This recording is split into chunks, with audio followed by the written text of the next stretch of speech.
সাম্প্রতিক ভূমিকম্পের পর রাজধানীর হাসপাতালের নিরাপত্তা নিয়ে প্রশ্ন উঠেছে। আহত রোগীরা চিকিৎসা পেতে গেলে সেই হাসপাতালকে নিজেই নিরাপদ? জরিপ বলছে ঢাকায় ২৪৮টি হাসপাতাল ঝুঁকিপূর্ণ, এর মধ্যে ১৭৪টি অতি ঝুঁকিপূর্ণ। বড় ৫টি সরকারি হাসপাতালও রয়েছে এই তালিকায়। ঢাকা মেডিকেল কলেজ হাসপাতালের ভবনের বয়স ১২০ বছর, মিটফোর্ড হাসপাতালের কিছু ভবন ১৫০ বছরেরও পুরনো। পিজি হাসপাতালের ২ ভবন ঝুঁকিপূর্ণ, পঙ্গু হাসপাতালেও সম্প্রতি ফাটল দেখা গেছে। শিশু হাসপাতালের পুরনো ব্লকও উচ্চ ঝুঁকির তালিকায়। বিশেষজ্ঞরা বলছেন বেশিরভাগ ভবন ভূমিকম্প সহনশীল নয়।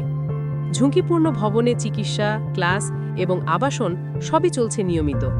বড় মাত্রার ভূমিকম্প হলে বিপর্যয় বাড়তে পারে। চিকিৎসা পেতে মানুষ হাসপাতালেই যায়, কিন্তু যখন হাসপাতাল নিজেই ঝুঁকিতে, তখন প্রশ্ন আসে বিপদের মুহূর্তে নির্ভর করবে